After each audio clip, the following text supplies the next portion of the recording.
열왕기상 2장 1절에서 12절 말씀 한 절씩 교독합니다. 다윗이 죽을 날이 임박함에 그의 아들 솔로몬에게 명령하여 이르되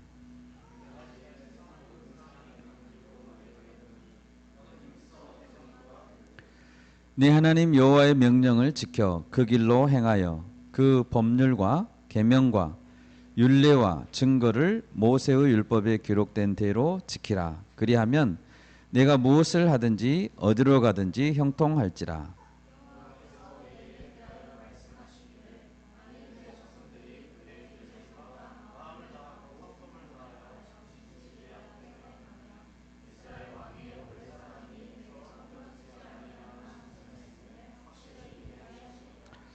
수르야의 아들 요압이 내게 행한 일 곧 이스라엘 군대의 두 사령관 넬의 아들 아브넬과 예델의 아들 아마사에게 행한 일을 네가 알거니와 그가 그들을 죽여 태평 시대에 전쟁의 피를 흘리고 전쟁의 피를 자기의 허리에 띤 띠와 발에 신은 신에 묻혔으니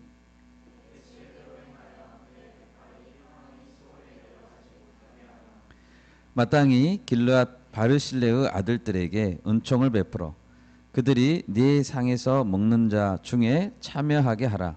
내가 네 형 압살롬의 낯을 피하여 도망할 때에 그들이 내게 나아왔느니라.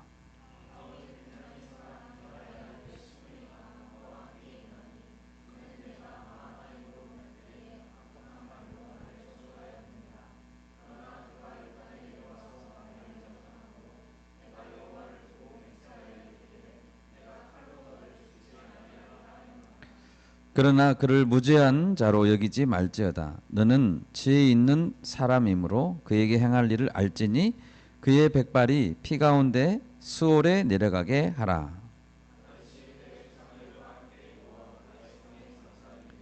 다윗이 이스라엘 왕이 된 지 40년이라. 헤브론에서 7년 동안 다스렸고 예루살렘에서 33년 동안 다스렸더라. 솔로몬이 그의 아버지 다윗의 왕위에 앉으니 그의 나라가 쉼이 견고하니라. 아멘. 반갑습니다. 네, 반갑습니다. 이제 날씨도 아침 저녁으로 너무 시원하고 또 좋은 날씨입니다. 하나님께 좋은 날씨 주신 것 감사합니다. 오늘 본문에는 다윗이 그 아들 솔로몬에게 유언을 남깁니다. 사람들의 유언은 정말 가장 하고 싶은, 남기고 싶은 말인 것 같아요. 예수님께서 이 땅에 계시다가 승천하시기 전에 마지막으로 하신 말씀이 무엇일까 이렇게 살펴보니까 사도행전 1장에 그 말씀이 있었습니다. 제가 읽어드리겠습니다. 사도행전 1장 7절 8절입니다. 이르시되 때와 시기는 아버지께서 자기의 권한에 두셨으니 너희가 알 바 아니요 오직 성령이 너희에게 임하시면 너희가 권능을 받고 예루살렘과 온 유대와 사마리아와 땅끝까지 이르러 내 증인이 되리라 하시니라. 이 말씀이 우리 주님께서 남기신 마지막 말씀이었더라고요. 예수님은 마지막 명령으로 첫 번째는 때와 시기에 대해서는 관심을 끄라라고 말했습니다. 세상을 살다 보면 뉴스에 막 그런 이야기도 많이 나옵니다. 이제 세상이 곧 망한다. 올해 안에 막 적그리스도가 나타나고 3차 대전이 일어나고 그리스도가 여기 있다 저기 있다. 우리 주님께서도 그런 말씀 하셨잖아요. 그리스도가 여기 있다 저기 있다 해도 속지 말라 그랬잖아요. 이런 일에는 관심을 끄라고 있습니다. 왜냐하면 마지막 날을 결정하는 것은 하나님의 권한이기 때문입니다. 그 대신에 두 번째로 모든 관심은 예수님을 증언하는 일에 쏟아라라고 했습니다. 너희는 땅끝까지 내 증인이 되어야 된다. 뭐가 돼야 된다고요? 증인이 돼야 된다. 여러분, 예수님이 제자들에게 하신 마지막 부탁이고 명령인데 우리는 얼마나 주님의 이 명령을 순종하고 있습니까? 증인이 되라. 솔로몬을 왕의 자리에 이제 앉혀놓고 유언을 하고 있는 다윗을 생각해 봅시다. 우리도 언젠가는 주님이 천국에서 오라고 하면 올라가야죠. 마지막 자녀에게 유언을 할 때가 있을 것입니다. 그때는 정말 절박한 마음으로 그리고 자신의 삶을 총정리하는 중요한 한마디를 전해줄 것 같아요. 오늘 말씀의 제목은 다음 세대에게 무엇을 남길 것인가입니다. 예수님께서 그랬다고 했죠. 때와 시기는 너희의 알 바가 아니다. 이 말은 오늘이 마지막이라는 그런 각오로 하루하루를 살아라는 뜻입니다. 때와 시기는 우리가 알 수 없으니까요. 오늘이 마지막이 될 수도 있다. 오늘이 내 인생의 마지막이라고 생각한다면 매일 아침 우리는 자신을 어떻게 생각해야 될까요? 오늘이 마지막일 수 있다. 내가 어떤 자세로 살아야 될까? 또 다음 세대에 무엇을 전하기 위해서 힘써야 될까? 이런 각오로 살지 않겠습니까? 오늘 말씀에서 첫 번째로 늦기 전에 창조주 하나님을 기억하게 하라는 것을 우리가 알 수 있습니다. 다윗의 유언 중에서 1절을 보십시오. 내가 이제 세상 모든 사람이 가는 길로 가게 되었노니 라고 말합니다. 세상 모든 사람은 가는 길이 있습니다. 부자도 죽고 최고로 똑똑하고 권력이나 인기를 가진 사람도 다 죽습니다. 가는 길이에요. 다. 다윗도 어김없이 죽음을 코앞에 두고 있습니다. 다윗에게도 전성기 리즈 시절이 있었습니다. 그도 적진을 뛰어다닐 때가 있었습니다. 다윗은 한 번은 이런 찬송시를 지었습니다. 내가 주를 의뢰하고 적진을 달리며 내 하나님을 의지하고 성벽을 뛰어넘나이다. 너무 멋있죠. 적진을 달리며 성벽을 뛰어넘는 이런 시절도 다윗에게 있었어요. 어떤 왕들보다 다윗은 전쟁터를 많이 누볐고 적군들을 많이 무찔렀습니다. 그런데 결국 그도 죽음을 코앞에 두게 되었습니다. 여러분, 사람은 누구나 죽습니다. 성경에 많은 인물들 죽었습니다. 아담도 죽고 아브라함도 죽고 모세도 죽고 여호수아도 죽었습니다. 여러분, 왜 세상의 모든 사람들은 죽는 것일까요? 창세기 2장에 그 이유가 있습니다. 하나님께서는 인류의 대표 첫사람 아담에게 명령했죠. 창세기 2장 17절입니다. 선악을 알게 하는 나무의 열매는 먹지 말라. 네가 먹는 날에는 반드시 죽으리라 하시니라. 아멘. 네, 반드시 죽는다고 했습니다. 그런데 아담은 자신을 창조한 하나님처럼 높아지려고 했고 하나님 말씀에 불순종했습니다. 그것이 인류가 아담 이후로 죽어야만 되는 이유입니다. 로마서 3장 23절입니다. 모든 사람이 죄를 범하였음에 하나님의 영광에 이르지 못하더니.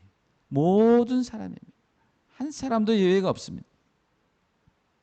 한 번뿐인 내 인생. 여러분, 한 번뿐이 아니잖아요. 딱 한 번뿐이 없어요. 우리의 인생은 한 번뿐인 인생. 태어나면서 죽음을 향해 걸어가고 있는 그 인생을 우리는 어떻게 살아야 보람 있게 살고 후회 없이 살고 정말 가치 있게 잘 살았다고 할 수 있을까요? 그러기 위해서는 내 생명을 창조하신 창조주 하나님을 만나야 되고 내 인생의 목적을 깨달아야 합니다. 여러분, 세상에서 가장 불쌍한 사람이 어떤 사람일까요? 가장 불쌍한 사람은 자신이 왜 살고 있는지 모른 채 열심히 사는 사람입니다. 내가 어디에서 왔고 어디로 가야 되는지 모른 채 매일매일 열심히 사는 사람입니다. 정말 가장 불쌍한 사람이죠. 그는 문득 어느 날 이런 생각이 들 것입니다. 나는 지금 왜 여기에 와 있지? 무엇을 위해 나는 살고 있지? 결국 다른 사람을 보니까 다 죽을 텐데 왜 열심히 살아야 되지? 다 죽는데. 이렇게 생각하다가 답을 찾으려고 해도 아무도 답을 알려주지 않습니다. 답을 알지 못하니까 그는 어떻게 살아야 될까요? 그러면 이제 기분만 좋아지는 것을 목표로 삼자라고 살 수밖에 없죠. 기분만 좋아지는 방법에는 여러 가지가 있습니다. 맛있는 것을 먹는 거, 기분 좋아지죠. 멋진 곳을 여행을 다녀보는 것, 재밌는 게임에 푹 빠져보는 것, 또 남들에게 존경받고 인정받는 것도 기분 좋은 일입니다. 권력과 돈을 가지고 남들을 위해 우위를 점하면서 내 마음대로 해보는 것, 이것도 기분이 좋게 하는 방법이죠. 그런데 이 모든 것에도 만족은 없습니다. 그리고 가장 극단적으로 기분이 좋게 하는 건 무엇일까요? 쾌락이고 마약 같은 것입니다. 여러분, 인생의 의미, 인생의 목적, 근원, 세상의 시작에 대한 확실하고 선명한 대답은 오직 성경에 있습니다. 아멘. 오직 성경에 있습니다. 주님은 우리에게 그걸 알려주시고자 성경에 기록해 주셨습니다. 전도서 12장 1, 2절을 한번 찾아보겠습니다. 구약성경 전도서 12장 1절과 2절입니다. 같이 한번 1, 2절 읽겠습니다. 너는 청년의 때에 너의 창조주를 기억하라. 곧 곤고한 날이 이르기 전에 나는 아무 낙이 없다고 할 해들이 가깝기 전에 해와 빛과 달과 별들이 어둡기 전에 비 뒤에 구름이 다시 일어나기 전에 그리하라. 아멘. 누구에게든지 곤고한 날이 이를 것입니다. 아무 낙이 없구나 할 때가 올 것입니다. 해와 달과 별들이 어두워질 때가 옵니다. 그리고 그때는 언제일지 아무도 알지 못합니다. 그때가 오기 전에 가장 중요한 것을 놓치면 안 되는 것이 있는데 그것은 창조주 하나님을 기억하는 것입니다. 방금 읽은 전도서는 세상에서 가장 지혜롭다는 솔로몬이 자기 아들에게 쓴 글입니다. 너는 청년의 때에 너의 창조주를 기억하라. 다윗은 30살이 되어 왕이 됐습니다. 그리고 헤브론에 3년, 예루살렘에서 33년을 다스리고 이제 70세가 됐습니다. 죽음을 코앞에 두고 있습니다. 솔로몬은 예루살렘에서 태어난 아들이었습니다. 그래서 아마 지금 이 유언을 듣고 있는 솔로몬의 나이는 약 20대였을 것으로 추정되고 있습니다. 여러분과 같은 비슷한 나이였습니다. 70세의 다윗이 20대 청년 솔로몬에게 유언을 남깁니다. 이 유언은 바로 나에게 하고 있는 것과 똑같습니다. 여러분, 요즘 청년들에게 희망이 없다고 하죠. 죽음의 그늘, 절망의 그늘에 앉아 있는 자가 많이 있습니다. 죽음의 그늘, 절망의 그늘에 앉아 있는 자가 있다고 생각해 봅시다. 그에게 희망은 무엇일까요? 희망 고문 말고 진짜 희망. 진짜 희망. 여러분에게 진짜 희망은 무엇입니까? 예수님 당시에도 많은 이스라엘 사람들은 핍박과 절망에 시달리며 괴로워했습니다. 예수님 당시의 사람들은 가난과 질병에 많이 시달렸습니다. 물론 갈릴리에 사는 청년들에게도 희망은 없었습니다. 그런데 하나님은 때가 참에 그리스도를 보내셨습니다. 버림받은 땅 이방의 갈릴리 가운데 그리스도가 오신 것입니다. 그리고 복음 역사를 그곳에서 시작하시고 제자를 양성하고 빛을 비추오셨습니다. 세례 요한의 아버지는 사가랴 제사장이었잖아요. 사가랴 제사장이 아들이 태어났는데 세례 요한이었죠. 아기 예수께서 태어나기 6개월 전이었습니다. 사가랴는 아들을 낳고 성령이 충만해서 6개월 후에 오실 그리스도를 찬양했습니다. 누가복음 1장 78절 79절 말씀을 제가 읽겠습니다. 이는 우리 하나님의 긍휼로 인함이라.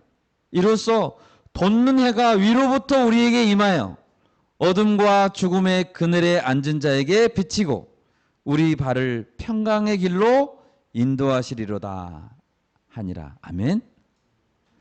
돋는 해가 지금 어둠의 그늘에 앉아 있다니까요. 갈릴리 청년들이 어둠의 그늘에 앉아 있는데 돋는 해가 위로부터 우리에게 임하여 어둠과 죽음의 그늘에 앉은 자에게 비친다라는 것입니다. 여러분, 우리는 반드시 청년의 때 예수님을 만나야 됩니다. 아멘. 배우고 예수님을 알아야 됩니다. 그분이 바로 돋는 해와 같은 희망이기 때문입니다. 사도 바울은 고린도전서 2장 2절에서 작정했습니다. 사도 바울의 작정. 내가 너희 중에서 예수 그리스도와 그가 십자가에 못 박히신 것 외에는 아무것도 알지 아니하기로 작정하였습니다. 했습니다. 예수 그리스도와 그가 십자가에서 못 박히신 것 외에는 아무것도 알지 아니하기로 뭐 했다고요? 작정했다. 여러분, 청년의 때에 무엇을 작정하시겠습니까? 우리가 예수님을 알고 그가 십자가에 무엇 때문에 돌아가셔야 했는지를 알아야 내 인생을 바르게 볼 수 있기 때문입니다. 그러기 전에는 내 인생의 의미를 절대로 알 수 없습니다. 여러분, 주님을 알기로 작정합시다. 네, 아멘. 더 늦기 전에 주님을 만나야 됩니다. 두 번째로 오늘 다윗은 유언에서 진리의 말씀을 기초로 강해지라고 명령합니다. 2절 하반절을 보면 다윗은 솔로몬에게 너는 힘써 대장부가 되어라 라고 말하고 있습니다. 대장부가 되라는 것은 용기를 가진 강한 자가 되어라 라는 뜻입니다. 다윗 자신이 살아왔던 인생은 험난한 어려운 인생이었습니다. 충성을 다했지만 자신을 시기하는 사울에게 도망을 다녔습니다. 또 아들 압살롬에게 배신을 당하고 또 자기의 군대가 자기 아들 압살롬을 죽여야 하는 아픔을 겪어야 했습니다. 화살이 빗발치는 적진 한가운데 그리고 많은 정적들 사이에서 살아남아야 했습니다. 여러분, 다윗의 삶이 얼마나 어려웠겠어요. 그리고 이제 그 아들 솔로몬이 그런 인생을 또 살아가야 되는 거예요. 그러기에 다윗은 너는 대장부가 돼야 된다. 강한 자가 돼야 된다 라고 말하고 있습니다.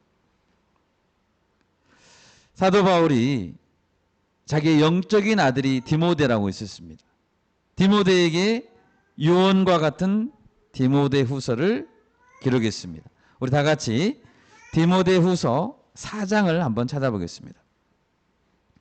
디모데 후서 4장 6절과 7절 말씀을 같이 읽겠습니다. 디모데후서 4장 6절 7절입니다. 전제와 같이 내가 벌써 부어지고 나의 떠날 시각이 가까웠도다. 나는 선한 싸움을 싸우고 나의 달려갈 길을 마치고 믿음을 지켰으니. 아멘. 전제와 같이라는 말에서 이 전제는 영어로 드링크 오퍼링입니다. 제물을 제단에 올려놓고 불로 태우기 전에 마지막으로 재물 위에 붓는 포도주입니다. 전제가 부어지면 이제 태워지는 과정만 남아 있습니다. 자신이 전제와 같이 부어졌다는 건 무슨 말이죠? 이제 하나님을 위해 제물로 바쳐진 자신의 인생이 마지막 단계에 와 있다는 것을 의미합니다. 나의 떠날 시각이 가까웠다라고 말하죠. 이때 바울은 말합니다. 나는 선한 싸움을 싸우고 나의 달려갈 길을 마치고 믿음을 지켰다. 아멘. 예, 우리도 그런 고백을 할 수 있어야 되겠습니다. 여러분, 왜 솔로몬이 강해져야 되죠? 대장부가 되어야 되죠? 디모데가, 또 우리가 왜 강한 자들이 되어야 됩니까? 왜요? 우리에게는 선한 싸움이 있기 때문입니다. 우리는 싸워야 돼요. 싸우려면 강해야죠. 우리의 대적 사탄은 적당히 싸우다가 멈추려고 하지 않습니다. 우는 사자와 같이 달려들어서 삼키려고 합니다. 여러분, 사탄의 목적은 성도를 멸망시키고 죽이려는 것입니다. 끝까지 가는 것입니다. 적당히 봐주는 거 없습니다. 그래서 성도는 강한 전사들이 되어야 되는 것입니다. 그러면 어떻게 우리는 대장부가 될 수 있습니까? 3절 말씀, 본문 열왕기상 2장 3절 말씀 같이 한번 읽겠습니다. 같이 읽겠습니다. 네 하나님 여호와의 명령을 지켜 그 길로 행하여 그 법률과 계명과 율례와 증거를 모세율법에 기록된 대로 지키라. 그리하면 네가 무엇을 하든지 어디로 가든지 형통할지라. 아멘. 한마디로 하나님의 말씀에 순종하고 하나님을 의지하라는 것입니다. 여러분, 어떤 자가 강한 자이죠? 혼자서 다 척척척 일을 처리하고 결정하고 그런 능력 있는 자가 강한 자입니까? 오늘 성경은 그런 자가 강한 자라고 말하지 않아요. 하나님께 묻고 말씀에 의지하는 자가 강한 자라고 말합니다. 하나님을 가까이 하는 자가 강한 자라고 말하고 있습니다. 우리 다 같이 여호수아 1장으로 한번 가보겠습니다. 구약성경 여호수아서 1장입니다. 여호수아서 1장. 예.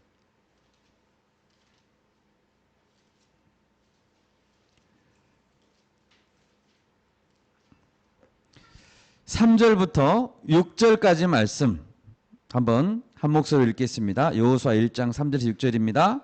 내가 모세에게 말한 바와 같이 너희 발바닥으로 밟는 곳은 모두 내가 너희에게 주었노니 곧 광야와 이 레바논에서부터 큰 강 곧 유브라데 강까지 해 족속의 온 땅과 또 해지는 쪽 대해까지 너희의 영토가 되리라.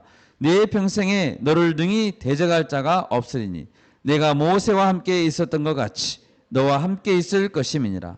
내가 너를 떠나지 아니하며 버리지 아니하리니 강하고 담대하라. 너는 내가 그들의 조상에게 맹세하여 그들에게 주리라 한 땅을 이 백성에게 차지하게 하리라. 아멘. 여호수아 1장 그대로 펴주시기 바랍니다. 여호와의 종 모세가 이제 죽었습니다. 이제는 이스라엘 백성들을, 수많은 이스라엘 백성들을 이끌고 요단강을 건너서 가나안 땅으로 들어가야 되는 일의 책임은 여호수아에게 맡겨졌습니다. 여러분, 분명히 여호수아는 두려웠을 것 같아요. 아니, 이스라엘 백성들을 보면 틈만 나면 불평을 많이 하잖아요. 그리고 모세에게도 막 공격하기도 하고, 그러니까 얼마나 두려웠을까요? 그리고 가나안 땅에 사는 이방 족속들도 두려웠습니다. 그들 중에는 거인들이 있었거든요. 이때 하나님은 여호수아에게 이렇게 우리가 읽은 말씀대로 말씀했다는 거예요. 너희 발바닥으로 밟는 곳은 모두 내가 너희에게 주겠다. 여러분, 땅에 있는데 발바닥으로 밟는 거 다 주신다 그러면 안 밟겠습니까? 열심히 밟아야죠. 열심히 밟아야 됩니다. 들어가서 그 땅을 밟기만 해라. 여러분 저를 따라서 한번 해보겠습니다. 너희 발바닥으로 밟는 캠퍼스는 모두 주겠다. 아멘. 예, 발바닥으로 가서 그래서 밟으려고 가는 거예요. 하나님은 넓은 지경을 주겠다고 약속했습니다. 그 경계 안에 있는 땅은 이미 주었습니다. 그래서 밟기만 하면 됩니다. 5절을 보십시오. 왜 여호수아를 능히 당할 자가 없습니까? 5절. 이 세상에서 가장 싸움을 잘하는 고수가 여호수아이기 때문입니까? 아닙니다. 만군의 여호와 하나님이 함께 있어주기 때문입니다. 싸움에 가장 능하신 분은 만군의 여호와 하나님이십니다. 아멘. 그분이 여호수아 옆에서 함께 싸워주신대요. 그분이 절대로 버리지 않는다고 약속하셨습니다. 그래서 여호수아는 백전백승이 예약되어 있는 것입니다. 방금 우리가 읽은 여호수아 1장에서만 하나님께서 강하라 라고 명령하는 것이 몇 번이나 나오는지 봅시다. 강하라고 그래요. 6절에서 강하고 담대하라고 했습니다. 7절에서도 오직 강하고 극히 담대하여라고 했습니다. 8절에서 내가 내게 명령한 것이 아니냐, 강하고 담대하라, 두려워하지 말며 놀라지 말라. 도대체 몇 번이나 강하고 담대하라고 말씀하시는 거예요? 계속. 그리고 이스라엘 백성들도 여호수아에게 말합니다. 18절입니다. 오직 강하고 담대하소서. 안 강해질 수가 없겠네, 여호수아가. 이렇게 강하고 담대하라고 막 하나님도 말씀하고 백성들도 말하고. 여러분 우리도 강해집시다. 아멘. 강하고 담대하십시오. 아멘. 하나님 주신 땅을 차지하십시오. 하나님이 주셨답니다. 어떻게 우리가 강하고 담대해질 수 있습니까? 아까 솔로몬에게 말했던 말씀과 똑같습니다. 여호수아 1장 8절 우리 같이 한번 읽겠습니다. 여호수아 1장 8절 시작. 이 율법책을 내 입에서 떠나지 말게 하며 주야로 그것을 묵상하여 그 안에 기록된 대로 다 지켜 행하라. 그리하면 네 길이 평탄하게 될 것이며 내가 형통하리라. 아멘. 솔로몬에게 다윗이 부탁했던 것 똑같아요. 말씀을 입에서 떠나지 말게 하고 주야로 묵상하는 것입니다. 그 안에 기록된 말씀을 지키고 행하기 위해서 힘쓰는 것입니다. 그럴 때 형통한다고 말하고 있습니다. 바울이 디모데에게 남긴 유언의 말씀도 똑같습니다. 우리 다시 한번 디모데후서 4장으로 가보겠습니다. 디모데후서 4장.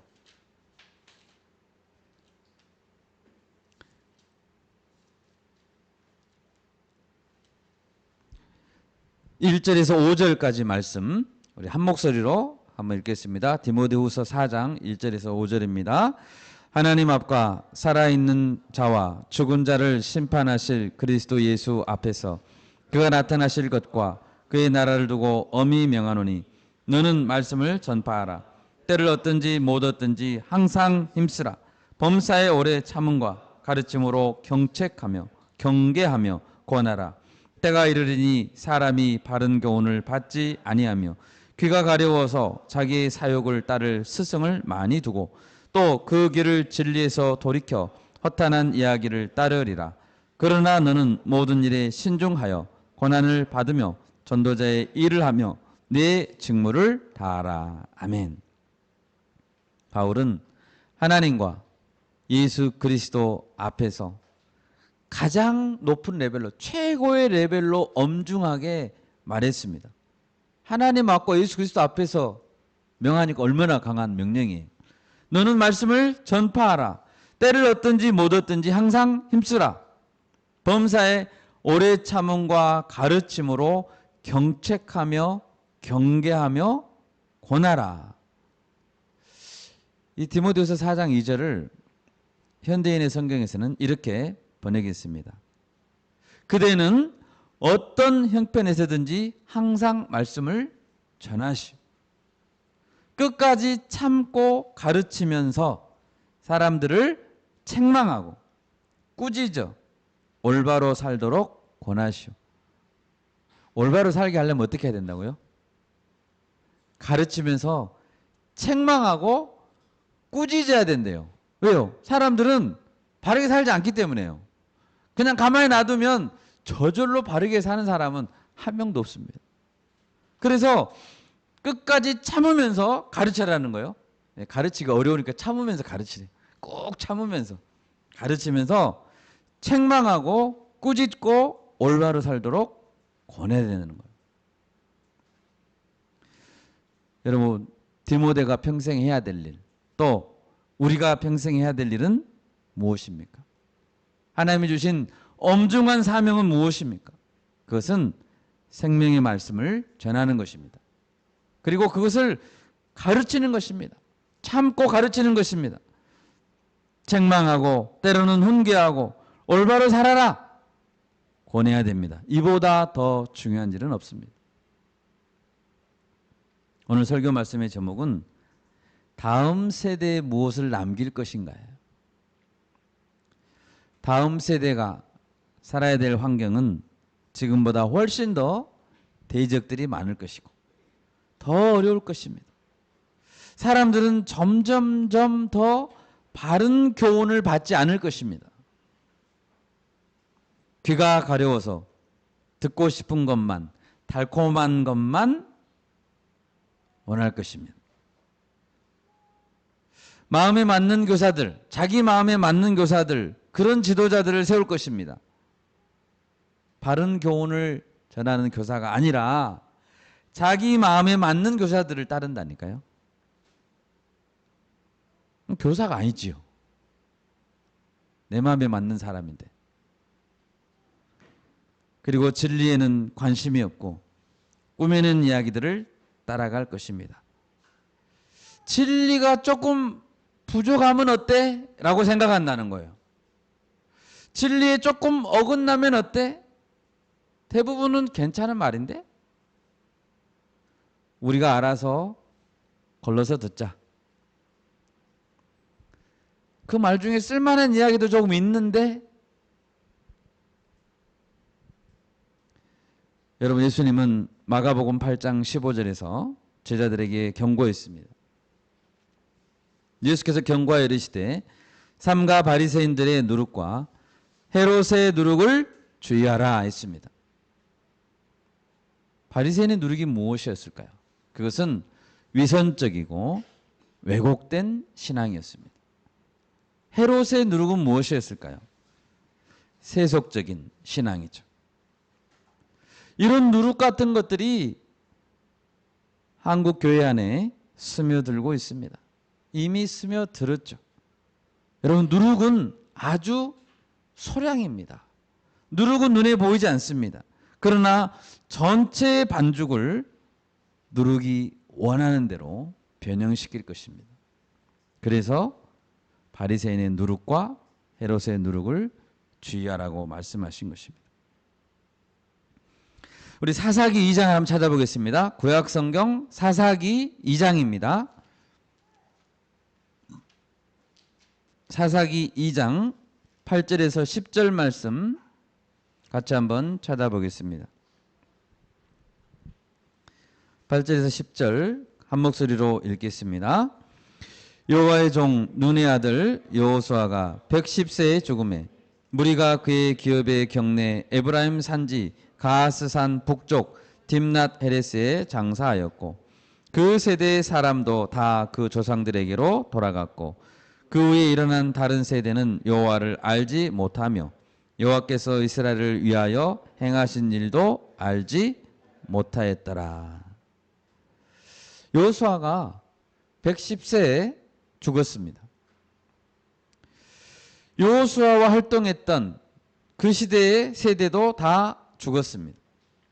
그러자 무슨 일이 일어났습니까? 그 후에 일어난 다른 세대는 여호와를 알지 못했다라고 기록합니다. 여호수아와 같은 인물이 계속 나왔더라면 얼마나 좋았을까요? 여호수아는 자신의 사역을 다 내려놓으면서도 이스라엘 백성들에게 회개와 결단을 촉구했던 자였습니다. 여호수아 24장 14, 15절입니다. 우리 같이 한번 바로 앞입니다. 사사기 앞에 여호수아 24장 14, 15절 같이 읽겠습니다. 그러므로 이제는 여호와를 경외하며 온전함과 진실함으로 그를 섬기라. 너희의 조상들이 강 저쪽과 애굽에서 섬기던 신들을 치워버리고 여호와만 섬기라. 만일 여호와를 섬기는 것이 너희에게 좋지 않게 보이거든 너희 조상들이 강 저쪽에서 섬기던 신들이든지 또는 너희가 거주하는 땅에 있는 아모리 족속의 신들이든지 너희가 섬길 자를 오늘 택하라. 오직 나와 내 집은 여호와를 섬기겠노라 하니. 아멘. 이 말씀은 여호수아가 자신의 사역을 내려놓으면서 이제 이스라엘 백성들에게 결단을 촉구하는 말씀입니다. 다른 신들은 뭐라고요? 14절에 치워버려라. 다른 신들은 치워버려라. 아멘. 아멘. 나와 내 집은 오직 여호와를 섬기겠노라. 아멘. 둘 다 섬길 수 없다는 것입니다. 다른 신들과 여호와를 섬길 수 없습니다. 선택해야 합니다. 모든 신들에게 구원이 있지는 않기 때문입니다. 오직 구원은 예수님에게만 있습니다. 우리는 반드시 선택해야 됩니다. 우물쭈물하면 안 됩니다. 이런 여호수아와 같은 인물이 살아있을 때는 이스라엘 백성들이 여호와를 섬겼다는 거예요. 다음 세대를 위해 우리는 무엇을 준비해야 되겠습니까? 모세와 같은 자를 길러내고 여호수아와 같은 자를 길러내고 사무엘, 다윗, 다니엘 이런 자들을 준비해야 됩니다. 우리 자신이 먼저 그런 자가 되고 자녀들이 그 바톤을 이어받아서 말씀의 종이 될 수 있도록 길러내야 됩니다. 이것이 우리가 모든 것을 걸고 사명을 감당해야 될 그 일이라는 것입니다. 마지막 세 번째로 오늘 다윗의 유언에서 은혜를 갚을 자와 심판할 자를 지혜롭게 대하라라고 말하고 있습니다. 다윗은 심판을 받을 자, 오늘 말씀 보면 요압과 시므이가 나오죠. 심판을 받아야 될 자에게는 심판을 받게 하고 은혜를 갚아야 될 자에게는 은혜를 베풀으라고 명령합니다. 바르실레라는 사람이었죠. 이것을 볼 때 다윗이 지금까지 지켜왔고 솔로몬이 앞으로 세워가야 될 나라의 특징이 무엇인가요? 그것은 심판받을 자는 심판받게 하는 거죠. 은혜를 베풀어야 될 자에게는 은혜를 베푸는 것, 그것이 솔로몬이 해야 될 일이라는 것입니다. 다시 말하면 하나님의 공의와 정의가 바르게 세워지게 하는 것이 그 나라의 특징이라는 것입니다.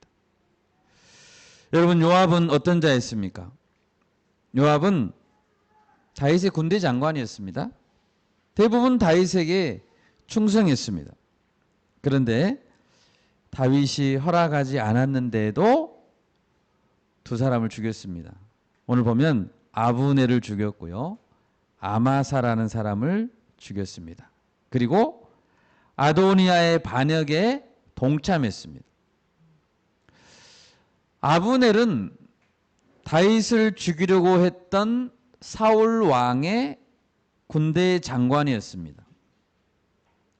사울이 죽고 다윗이 유다의 왕이 된 이후에 한 번은 사울 편의 용사들과 다윗 편의 용사들이 12명씩 싸움을 겨루었습니다.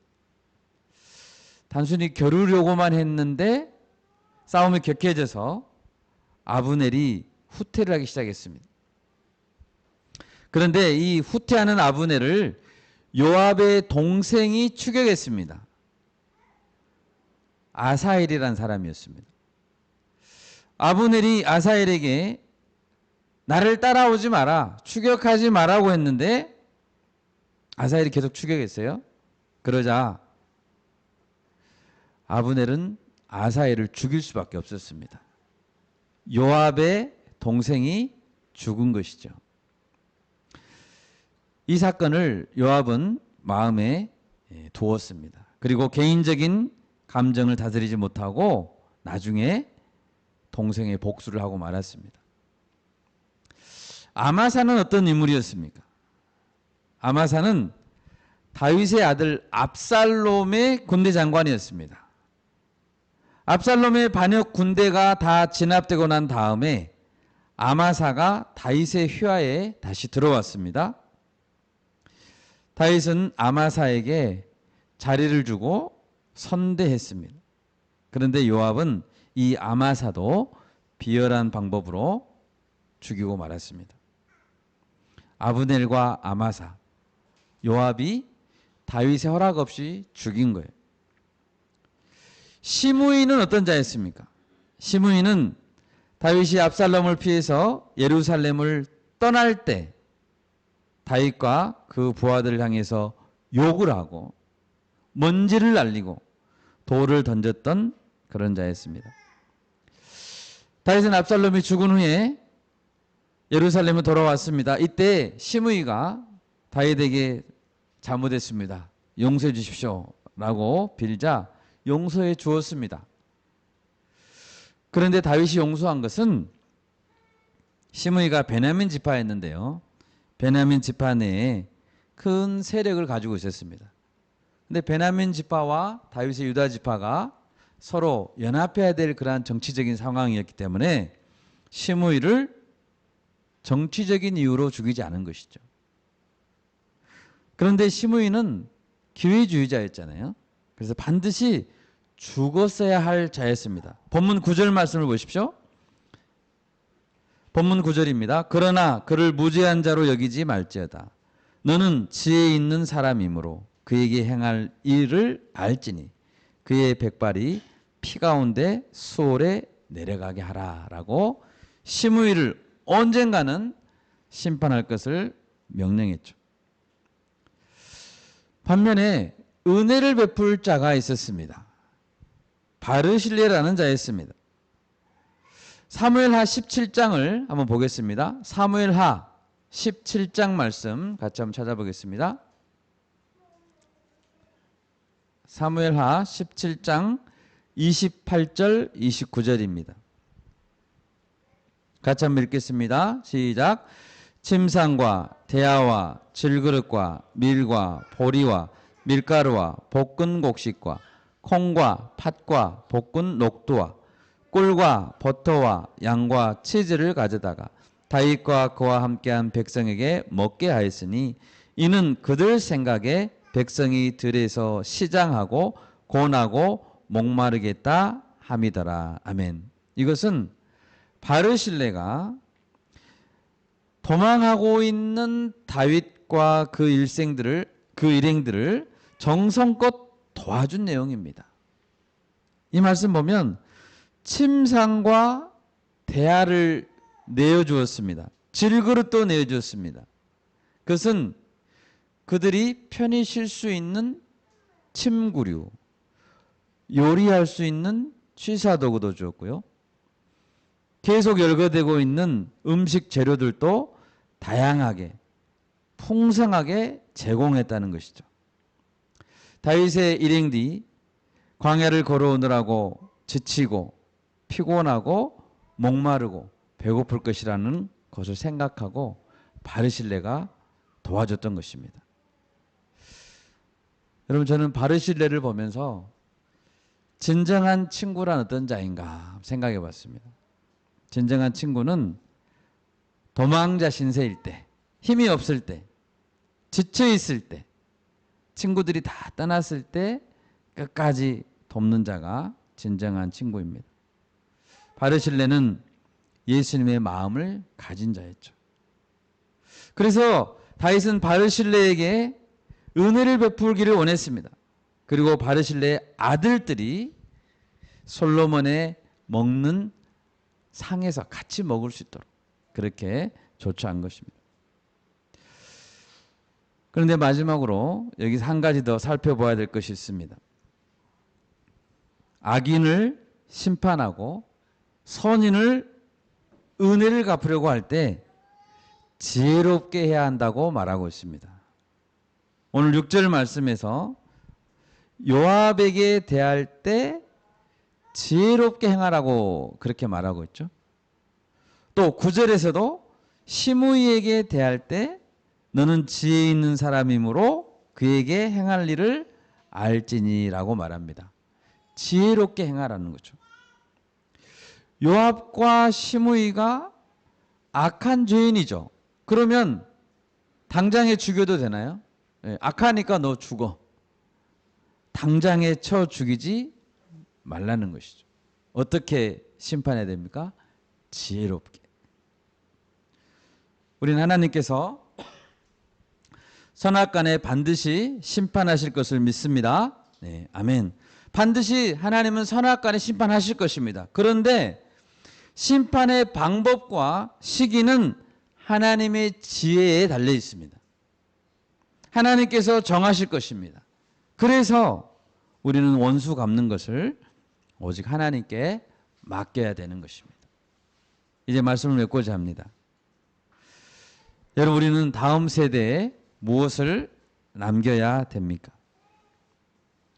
오늘 솔로몬에게 강하고 담대하라고 했습니다.